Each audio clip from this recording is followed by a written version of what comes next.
invest in ourselves. We all shine. Together, we are Black beyond measure.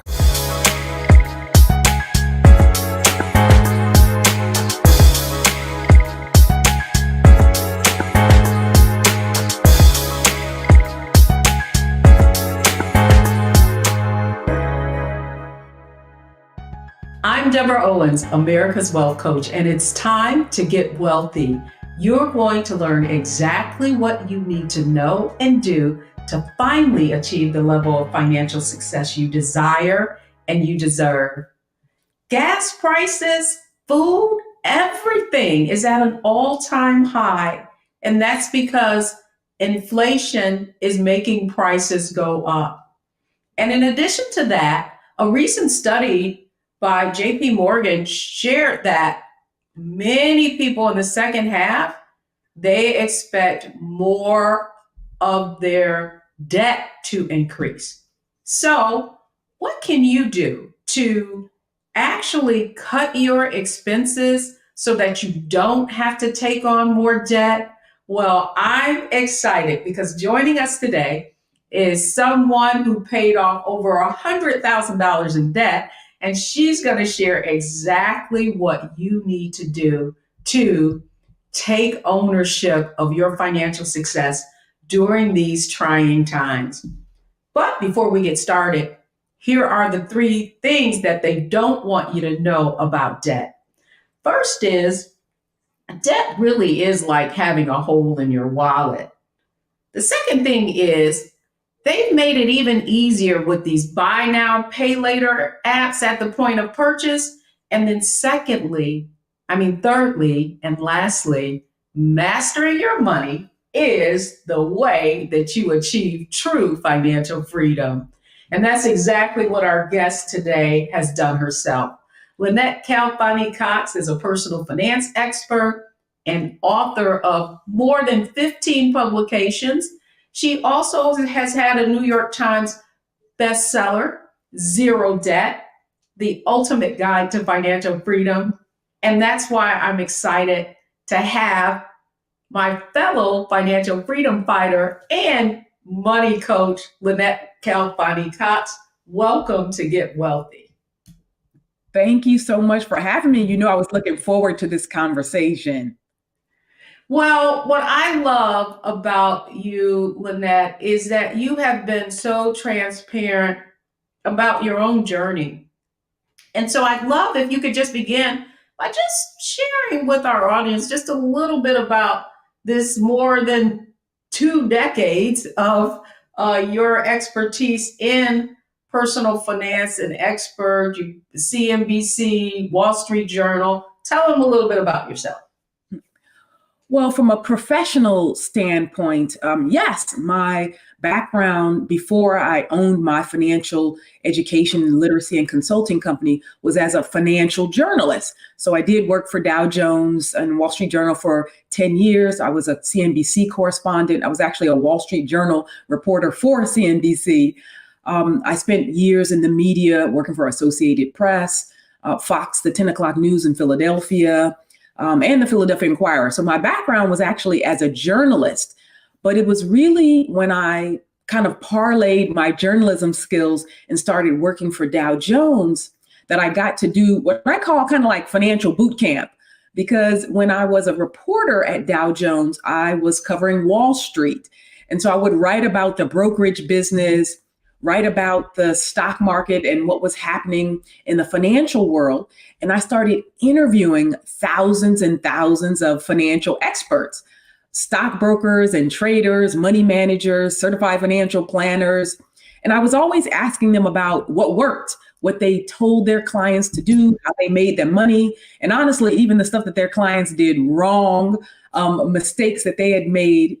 And so over the years, I started to say, okay, you know what? This is not rocket science. I can do this too, even though honestly, in my own life, on a personal level, in many ways, I was like a hot financial mess. I'm not going to even lie. But long story short, after a long career in journalism, I started my own company in 2003, a financial education company called themoneycoach.net. That's our LLC that I co-own and operate with my husband, Earl Cox. And you know what? Next in March of 2023, it's going to be 20 years. I cannot believe it, but it's been a great ride. Entrepreneurship is a passion of mine. I've never looked back. And I really just love what I do as an entrepreneur because honestly, Deborah, in a lot of ways, I get to do the same things that I did when I was a financial journalist. I still write a lot. I'm on TV all the time, radio, podcasts, print interviews, etc. I just teach people now about money management principles in different ways and through different platforms like speaking engagements, etc. So it's really kind of like a full circle thing for me where I've parlayed the writing and communication skills that I had and that I had married with the financial knowledge that I gained over the years to now do what I do to help folks who want to become better with their money, whether it's the corporate clients that hire me, banks, insurance companies, fintech firms, and so forth, a lot in the financial services space, honestly, because they often, of course, have a vested interest in wanting their employees or their clients or even their prospects sometime to be better with managing money. So the corporate clients that I have, as well as the nonprofit clients, they will bring in folks who need to learn some aspect of personal finances. And I'm happy to teach them just that. Oh, that's excellent. Well, what I love is that you really demonstrate, right, or illustrate how you can know exactly what to do as it relates to the financial markets and investing and still not do it. As you said, your finances were a hot mess. So what I want to talk about, on Get Wealthy, we have a framework for financial success, mindset, strategy, and execution. And so that's exactly where I want to start with you first, just about mindset. How did you have to shift? Here you are interviewing all of these experts, advisors, and yet in doing so, you probably felt like, wow, I'm interviewing these people, but I don't have my own financial act together. What did you have to do to shift your mindset in order to achieve the level of financial success and get rid of the debt that you were carrying and clean up that hot mess of finances? Well, Deborah, because I've not only been on a wealth journey, but over the past year, a health journey as well, I've had so many incredible epiphanies about the ways in which mindset contributes to your activities, values, behaviors, and how you execute on various strategies that might be beneficial or sometimes even harmful for you. And so I'm drawing the analogy here between wealth and health because, frankly, when I first wrote Zero Debt, The Ultimate Guide to Financial Freedom, the book took off. It became a New York Times bestseller. It did really well. It continues to this day to do very well. We've done the 3rd edition of Zero Debt, and we're thinking about doing a 4th edition because, unfortunately, the debt problem in America has only gotten worse over time. But honestly, and this is no lie, when I paid off my $100,000 in credit card debt, I was just doing strategies kind of piecemeal. I was doing what I thought would work. And then it was like, oh, great, it did. It was effective.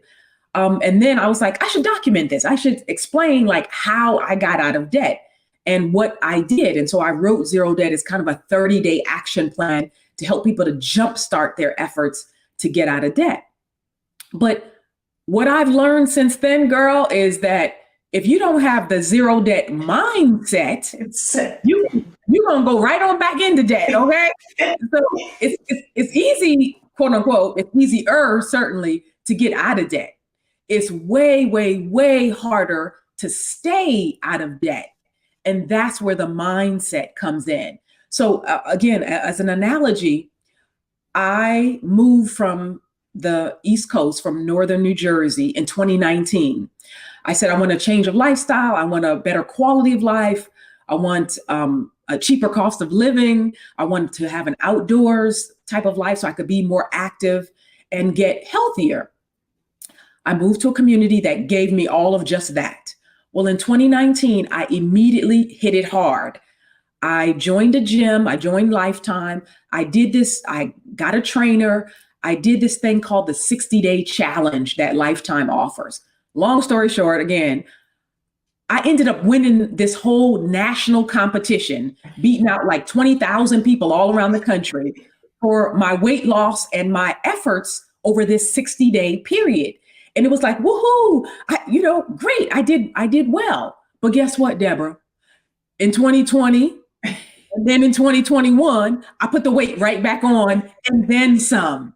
And so what I learned is that I really didn't have the right mindset to have sustained healthy behaviors, to have sustained weight loss, to help me to do well and to have this healthy body that I now have. So in 2021, in the fall of 2021, my husband and I both got really super serious about our health. And we said, listen, it ain't gonna be no trainers involved. It's not gonna be no gym involved. It's not gonna be no fad diet involved. We're gonna do some research. We're gonna do what works for us. We're going to execute on healthy lifestyle behaviors day in and day out consistency. There's no artificial deadline. It's not like I'm like, oh, I got to go to a wedding or I got to, look good for a special occasion. No, I want to do what's going to be sustainable over the rest of my life. And so kind of changing my mindset to get around thinking I need a quick fix. Like I need to just drop this weight in X amount of time. It's yielded phenomenal results. So over the last 10 months now, I've dropped 80 pounds. Wow, I love it. But you know what, Lynnette, I'm so glad that and that's what, because I really believe that first, health is wealth, right?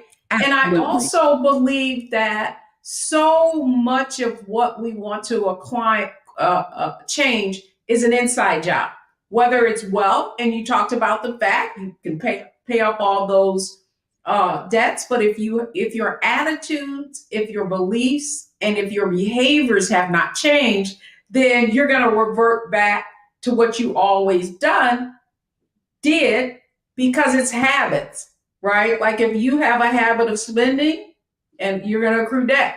If you got a habit of eating and not exercising, then the weight's going to come in.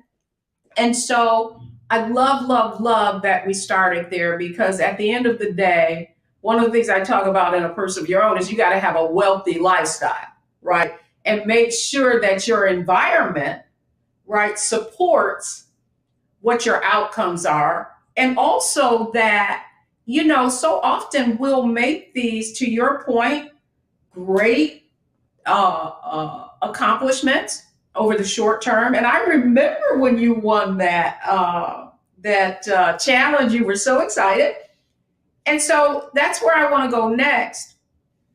When we come back, really is, I want to get into strategies, right? Because you talked about the strategy that you used to pay off $100,000 in debt. Woo, 80 pounds, girl, in 10 months. I don't even know what to say. So when we come back, we're going to talk strategy. So don't go anywhere, folks. We're talking with Lynnette Kelfani-Cox. She's the money coach, and she's going to tell us exactly what we need to do to get and stay healthy and wealthy. So don't go anywhere. We'll be right back.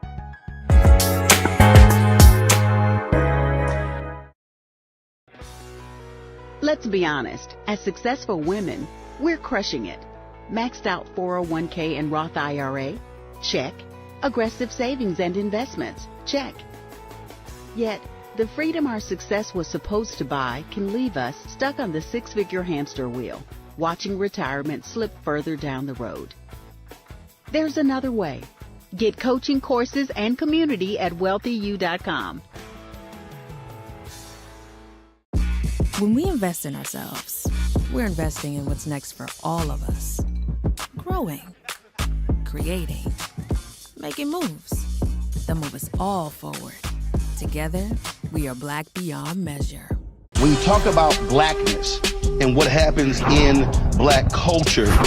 We're about covering these things that matter to us, speaking to our issues and concerns. This is a genuine people-powered movement. There's a lot of stuff that we're not getting. You get it, and you spread the word. We wish to plead our own cause. Too long have others spoken for us. We cannot tell our own story if we can't pay for it. This is about covering us. Invest in Black-owned media. Your dollars matter. We don't have to keep asking them to cover our stuff. So please support us in what we do, folks. We want to hit 2,000 people, $50 this month, raise $100,000. We're behind 100,000, so we want to hit that. Y'all money makes this possible. Checks and money orders go to P.O. Box 57196, Washington, D.C. 20037-0196. The Cash App is $RM Unfiltered. PayPal is R Martin Unfiltered. Venmo is RM Unfiltered. Zelle is Roland at RolandSMartin.com. When we invest in ourselves, we all shine. Together, we are Black beyond measure.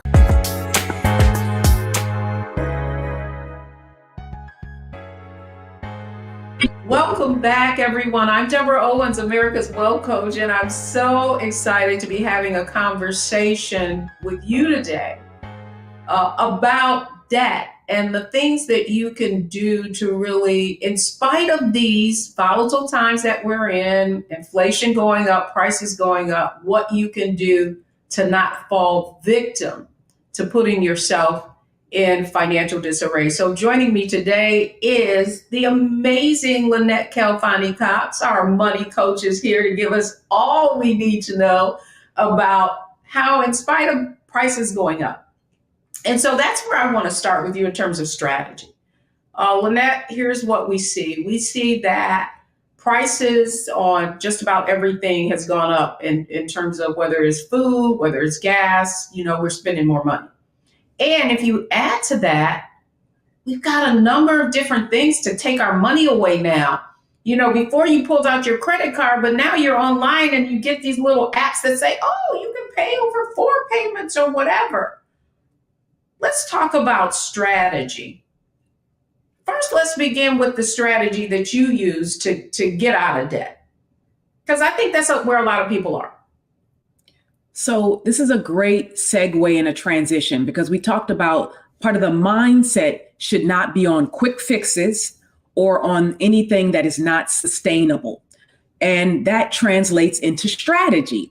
So again, if you want to think about a strategy for long-term financial success and to help you to maintain positive credit and debt management behaviors, you really want to be thinking about a whole host of things that you can do over the long haul. So first off, let's go ahead on and start with that old dreaded B word, okay? I know a lot of people don't want to hear that B word, okay?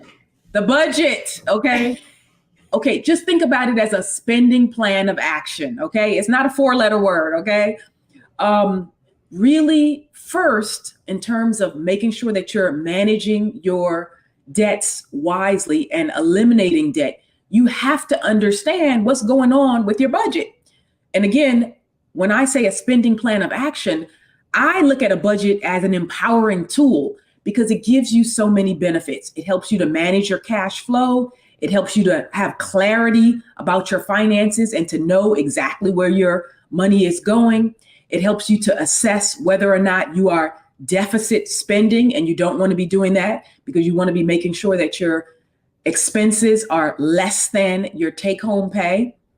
And then it helps you also to reach your financial goals. So having a budget, having a spending plan of action, it's a wonderful tool. It's a kind of one of those quivers in your arsenal that you're going to be able to use to help you to not only manage debt, but to keep your finances in proper alignment. Well, I want to stop right there with you, though, Lynnette, because I feel like, what people feel if they don't have a budget, like they have freedom, and in your mind, you're telling yourself, well, I'm making money, right? Like I'm working so hard, I'm making money. And you feel like that is your reward, right, for working hard, and that a budget can seem like a constraint as opposed to the guardrails that you just described. And Well, so let me to that go ahead. end, address that. This is very common. And honestly, I think people are right. I think that the average person who's like, girl, I work hard for a living, okay? Because, they feel, you know what? I deserve it. And you know what? You absolutely do. But you also deserve to live a life that is free from anxiety and stress about the debts that you might have accrued.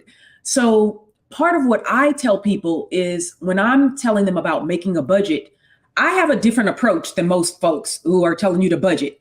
For me, a budget is not a financial straitjacket at all. You use the word guardrails. It is more like guidelines for you. And certainly there are limitations, but really, I just have like the first 2 rules of budgeting. If you just kind of like follow these 2 rules, there's more to it than we can cover in this one, session today. But the first rule of budgeting is very basic, but 70% of people don't follow this rule. You can't spend more than you earn. You have to look at your actual take-home pay. You have to look at your actual expenditures, what's going out the door. And if your outflow is exceeding your inflow, you got a problem, okay? You have to make adjustments, because if you are deficit spending and spending more than you earn, that means you're leaning on the credit card somewhere. You're leaning on loans or other forms to be able to help you to get by. And I don't care how much money you make. If it's $30,000, $300,000, or $3 million, you'll always be broken in debt if you're spending more than you earn. That's why you see a lot of celebrities who have that bling bling lifestyle. They might have a $10 million contract. They might have had, endorsement deals up the wazoo. And then where do you find them? In bankruptcy court or having problems with the tax man. It's because, in part, there's a whole host of issues going on, but sometimes it's also about their excessive spending. So rule number 1, you got to check. You got to look at things and say, am I spending less than I'm actually earning? And if that's a no, then you have to start to adjust some aspects of your budget. Then the second rule, my second rule of budgeting, this is probably going to come as a surprise to a lot of people. I say that your budget absolutely must include 2 things. One is it must include a savings category. I can't tell you how many times I've looked at people's budgets and they'll tell me, oh, you know what, here, I got to pay my mortgage, my utilities, my car note, my credit card bills, my student loans. They have all this stuff, but they have nothing set aside for the future. Nothing for emergencies, nothing for a rainy day, nothing for retirement. I'm like, well, come on now, sis, we got to put some savings into the budget, because that's ensuring your financial security. And guess what? If you don't sock away even a little bit of money every single month for an emergency, when something goes wrong, your tire gets a flat or whatever, what are you going to do? You're going to have to whip out your credit card and use that plastic in order to deal with that emergency. Thus, you're going to drive yourself deeper into debt. So that part. You know what? Yeah. So you named 2 things. And I think that's so critical, because I really feel like you cannot change what you will not acknowledge. And so that first step is really acknowledging what your cash flow situation is. Correct. Well, the other question I have for you, and because I know there's some experts, and I'll tell you how I feel about it after I ask you this question, who would say, oh, well, you got to pay off all your debts and you can't be putting money in your 401k until you pay off all your debt. Where do you weigh in on that? Strongly disagree. Hard pass on that. Listen, if folks waited until they paid off all their debts in order to get started savings, they would be we're already facing a $7 trillion retirement crisis. The retirement crisis would be far greater, because listen, student loans, we got 1.7 trillion in student loans, 45 million folks owe college debt. On average, it takes people 20 years to pay off their student loans. And let's not talk about African Americans and women in particular. The typical Black female owes more on her student loans a dozen years after she graduates than she did when she first got out of school. not to mention credit card debt, auto loans, and other obligations and liabilities. So I think it's totally doing people a disservice to say you must pay off your debts first, your consumer debt, before you start saving. I tell people you have to do both. They are not mutually exclusive. You might prioritize one. You might sock away a little bit more money towards one versus the other based on your own individual goals and desires, but you have to do both. Secondly, I was going to add, Deborah, to the second thing that you have to put into the budget. And this is where the sustainability factor comes in. In addition to having a savings category in your budget, I tell people they should absolutely put into the budget something that gives them joy, something that they want to spend money on, something that's a discretionary purchase for them, but that will make them feel happy and fulfilled. And people are like, wait, so I like clothes, or I like travel, or I like to work out at the gym, or I like photography. And I'm like, great, let's work that into the budget. And you know why I tell people to do this? Because it's human nature. Like you said, people are like, I work hard for a living, and I'm not trying to be out here doing all of this hustle and grind without having some element of reaping the benefits of my hard labor. And so we know human nature rebels. That's why there's a thing called frugal fatigue. After people get locked down and put on a budget for so long, like what happened during the pandemic, the first year or two where we saw people did save like crazy because they couldn't go anywhere. They couldn't go to, restaurants or to travel, et cetera. But I tell people, let's factor that into the budget. As long as you're observing rule number one, you're not spending more than you earn. If you want to buy some clothes, let's figure out how much can you afford? Is it $200 a month? Is it $50 a month? What is the number? If you want to go to the gym, if you want to have technology or gadgets, travel, we will work that into the budget. But it also forces the person from a strategy perspective to prioritize. Well, I do love that. I do love that, Lynnette, because you're saying that it's exactly the point that you're making, is that you have a spending plan, right? And spending is a part of that budget. And so I always look at it like an allowance, an allowance, exactly what it say. I'm allowed, right, to spend this much. Yes.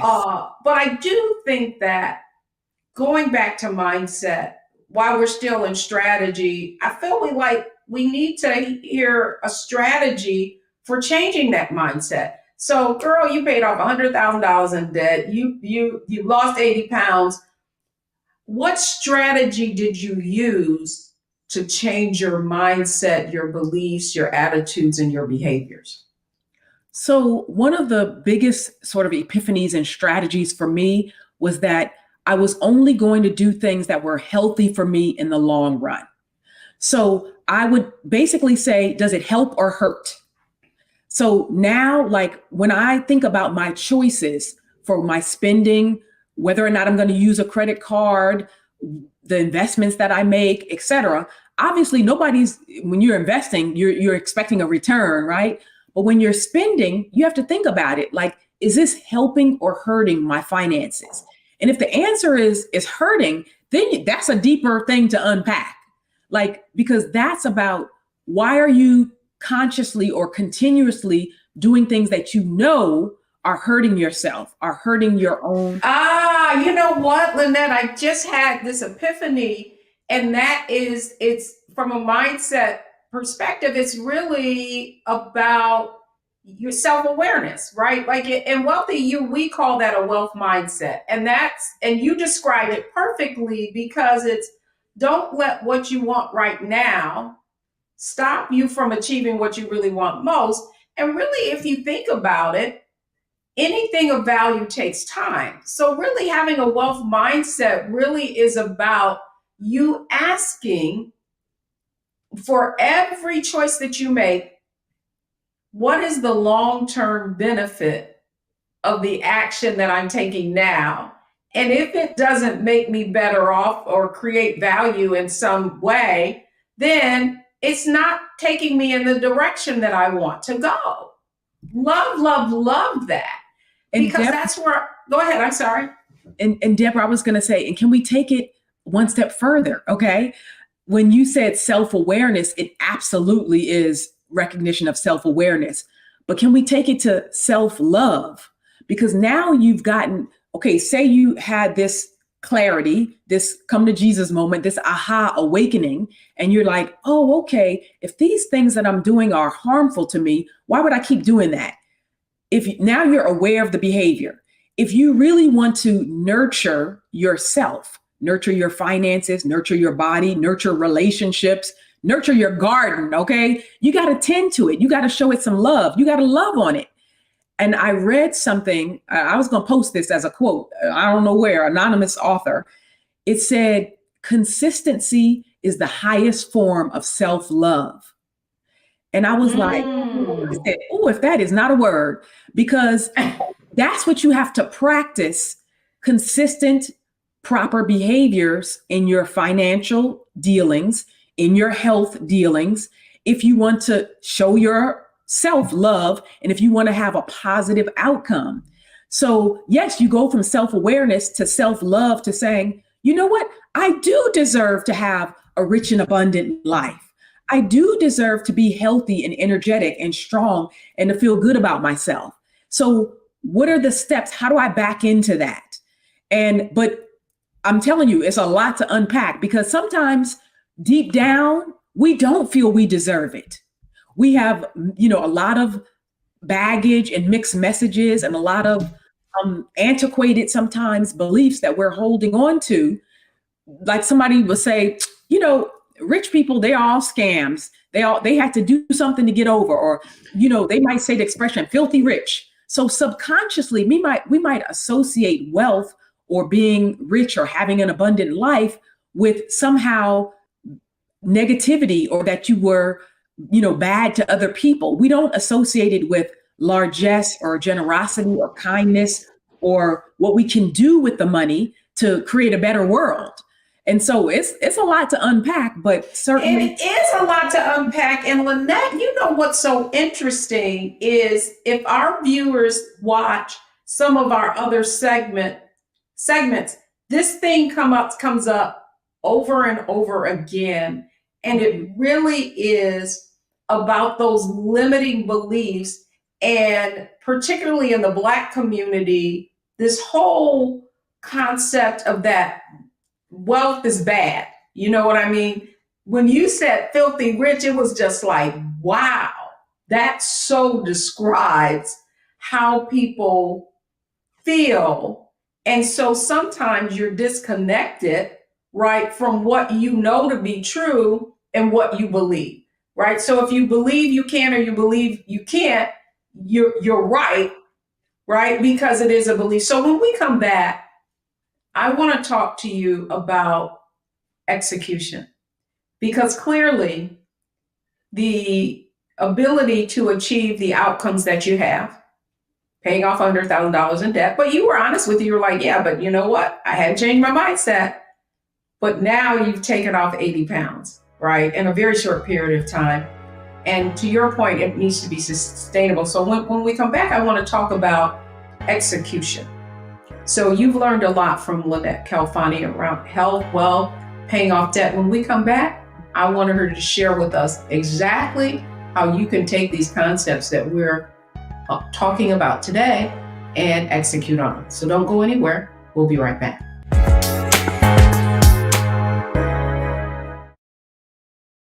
Hatred on the streets, a horrific scene, a white nationalist rally that descended into deadly violence. White people are losing their damn minds.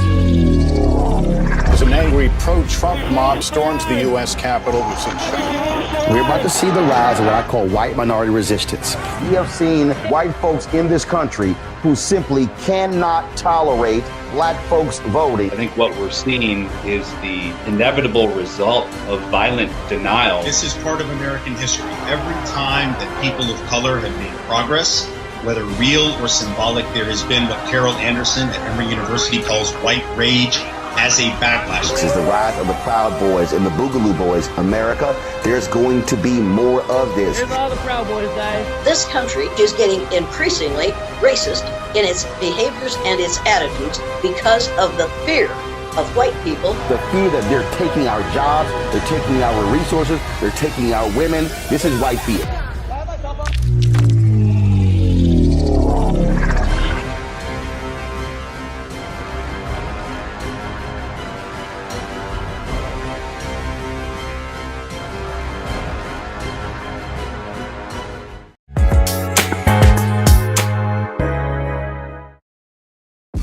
When we invest in ourselves, we're investing in what's next for all of us. Growing, creating, making moves that move us all forward. Together, we are Black beyond measure.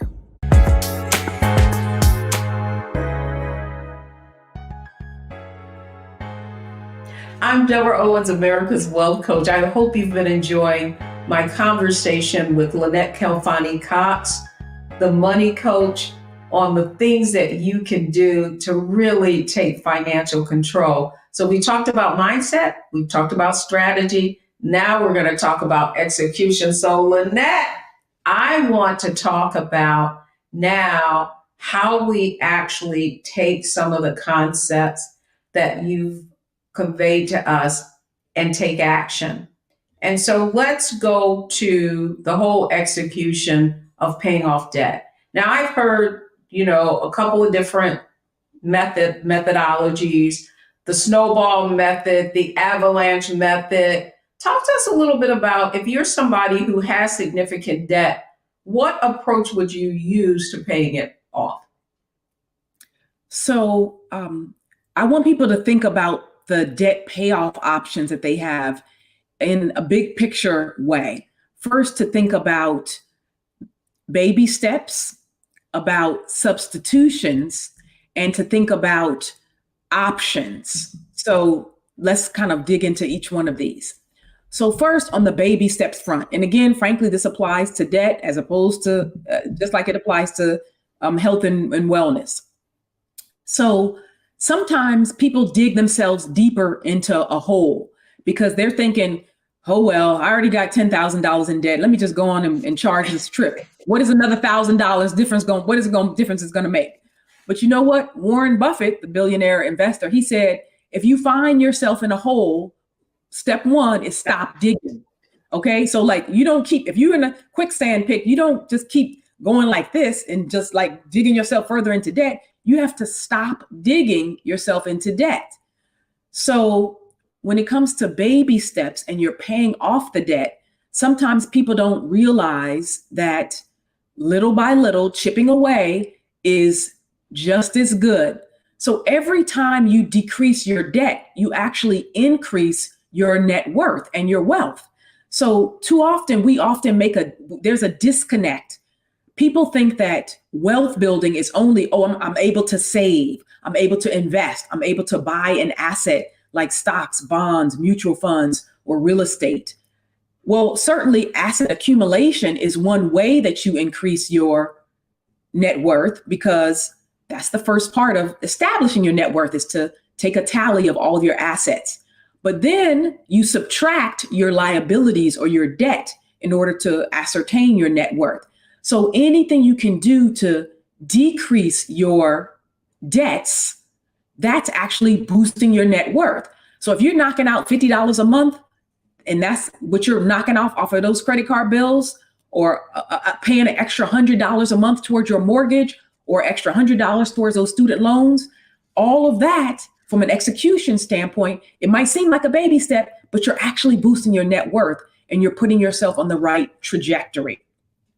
That's good. That's good, because I think oftentimes we are always looking at on the asset side of the ledger, rather than reducing liabilities really does have the same impact.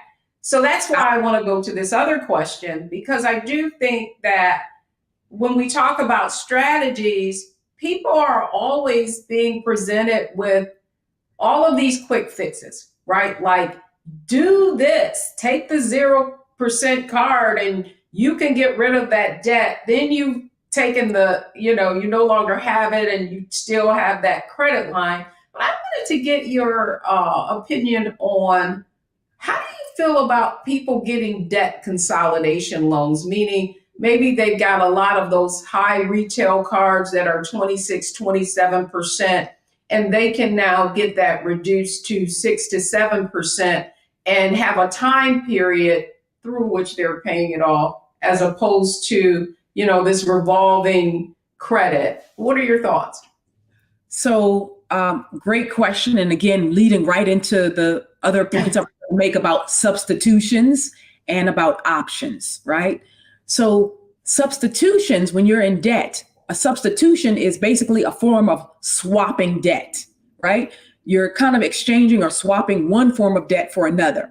So it could be a debt consolidation loan. It could be something like a balance transfer where you have a high rate card. And right now, as you mentioned, with inflation on the rise, people are leaning on those credit cards more. The Fed has raised interest rates and says that they're going to do it again. The average credit card interest rate is about 17.5% right now and is expected to rise to 19% by the end of 2022. So one good strategy, yes, that I actually approve of and think is phenomenal. I personally have used it. I've had my coaching clients use it, et cetera, is to do things like substitute the debt that you have on one credit card, which might be 17% or so, and put it on a 0% card, which will have a so-called teaser rate for 12 to 18 months typically. You do pay a balance transfer fee. It's often around 3%. It could be anywhere as low as 2% to as much as 5%. But you're going to be saving on all those interest and finance charges over the next 12 to 18 months. So all of the payments you make now are going to be going towards your principal as opposed to going toward the interest, which helps you to more rapidly pay down that debt. On the debt consolidation loan front, when it comes to various forms of debt, because you could have a loan consolidation under your student loans. You could have a loan consolidation, of course, under the credit card debt that you also owe. I think it varies based on your goal and your outcome and the type of loan consolidation that you're being offered. Sometimes some of these loan consolidation deals are tied to your home or are tied to home equity. So they're basically saying, yeah, we'll consolidate your loan, but they're kind of attaching it to your house and saying, like, if you don't pay, in essence, your house is on the hook as well. So that's a consideration. Others simply let you consolidate if you do something like a debt management program, again, a type that I've recommended to people and that I think is good for a lot of consumers. If you go to like nonprofit credit counseling agencies, like NFCC, National Foundation for Credit Counseling, they have a whole team of folks that'll help people who need a debt management program. Again, the bottom line is that they've negotiated interest rates in advance with creditors that are either in the single digits or even 0%. So you're swapping that debt and you're combining all of them into one payment and you're making one payment in that fashion. Again, I think those are good options. Even some debt settlement options are good for consumers who are perhaps anticipating bankruptcy, for example. Instead of having a 10 years bankruptcy on your credit report, you might try a debt settlement approach, which again has its own pros and cons. But in the end, you're negotiating with the creditor that you owe to pay a specific or a reduced amount, say 30% on the 30 cents on the dollar, 50 cents on a dollar. It has credit implications, but you certainly get to discharge of that debt in a more rapid way. So those substitutions are strategies that I absolutely recommend and think could be good for consumers. Great point. I mean, and you covered literally every question that I was going to ask you. So we talked about zero transfers. We talked about debt consolidation. We talked about consumer credit counseling, right? And then debt settlements.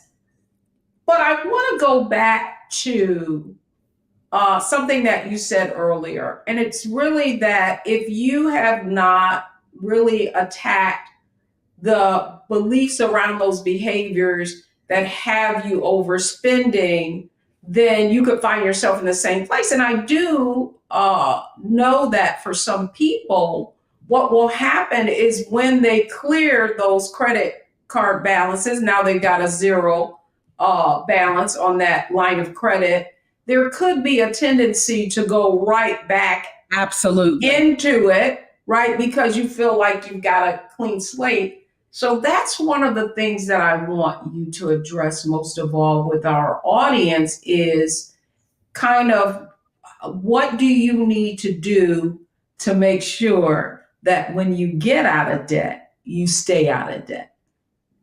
Great question, Deborah.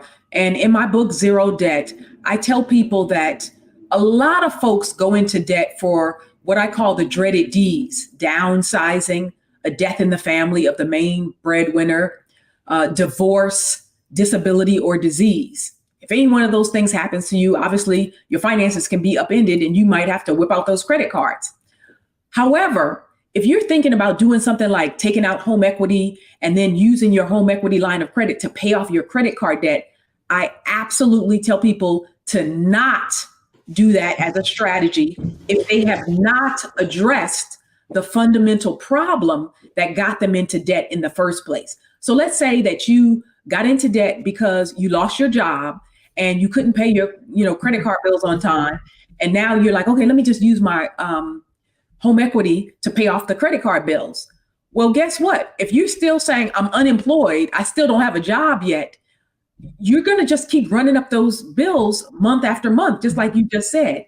Or if you went through a divorce and you're still in the midst of the divorce and you thought it was going to be a quick and easy divorce, but now it's dragged on, 12 months, 18 months, 2 years, the paperwork hasn't been signed. You haven't been getting your, alimony or child support. There's just drama or issues going on.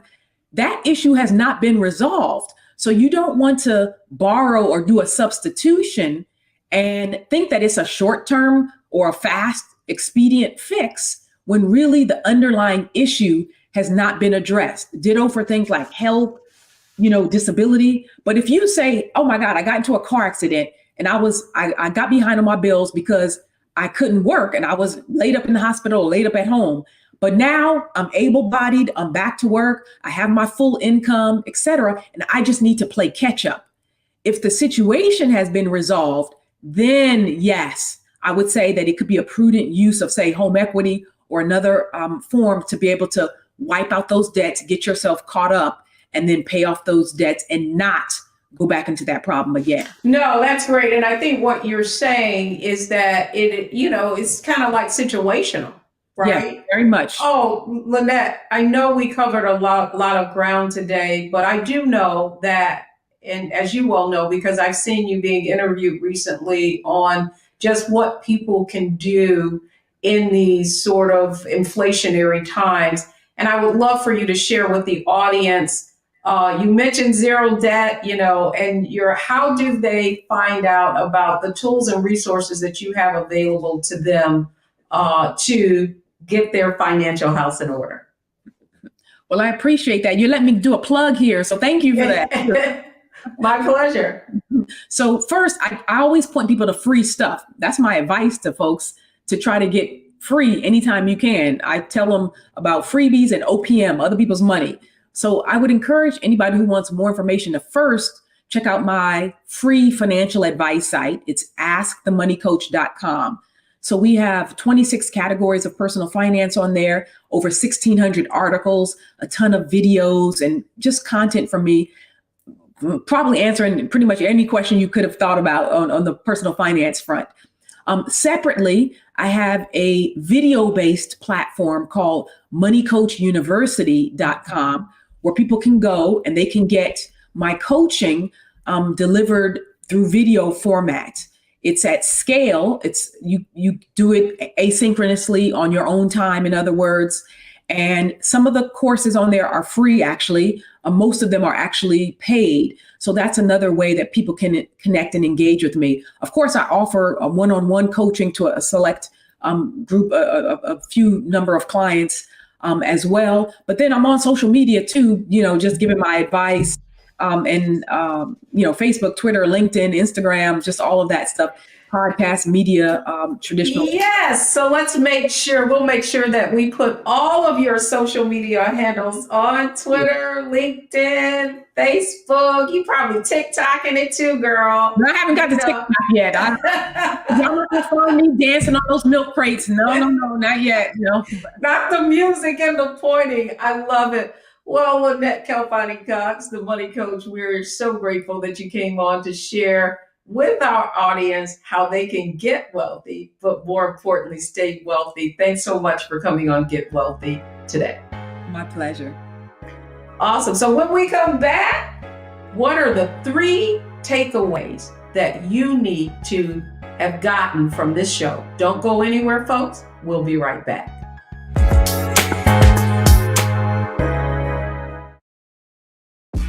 When we invest in ourselves, we're investing in what's next for all of us. Growing, creating, making moves that move us all forward. Together, we are Black beyond measure. Hi, I'm Dr. Jackie Hood Martin, and I have a question for you. Ever feel as if your life is teetering and the weight and pressure of the world is consistently on your shoulders? Well, let me tell you, living a balanced life isn't easy. Join me each Tuesday on Black Star Network for A Balanced Life with Dr. Jackie.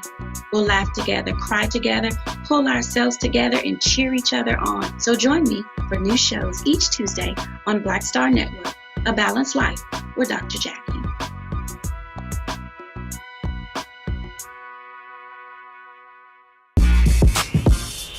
When we invest in ourselves, our glow, our vision, our vibe, we all shine. Together, we are Black beyond measure.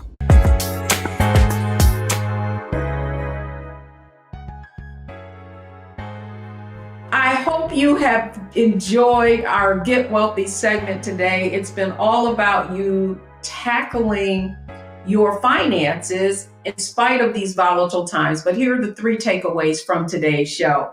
First, you should know that if you're using credit cards, or any type of credit, it probably is a red flag to affordability. Can you really afford that? But of course, we know there are situations. The second thing that you should know is that the magic of compounding works in reverse with credit. So if you have high interest rates and you pay the minimum, you could see that balance doubling. And then finally, that you should use debt for leverage, as Lynnette said, other people's money, not for things. So thanks so much for joining us on Get Wealthy, only on Black Star Network.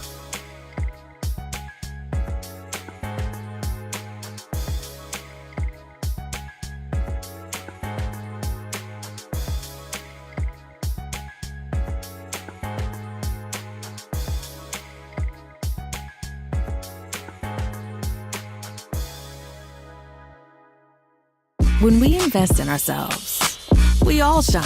Together, we are Black beyond measure. When you talk about blackness and what happens in Black culture, we're about covering these things that matter to us, speaking to our issues and concerns. This is a genuine people-powered movement. There's a lot of stuff that we're not getting. You get it, and you spread the word. We wish to plead our own cause. Too long have others spoken for us. We cannot tell our own story if we can't pay for it. This is about covering us. Invest in Black-owned media. Your dollars matter. We don't have to keep asking them to cover our stuff. So please support us in what we do, folks. We want to hit 2,000 people, $50 this month, raise $100,000. We're behind 100,000, so we want to hit that. Y'all money makes this possible. Checks and money orders go to P.O. Box 57196, Washington, D.C. 20037-0196. The Cash App is $RM Unfiltered. PayPal is R Martin Unfiltered. Venmo is RM Unfiltered. Zelle is rolling@RolandSMartin.com.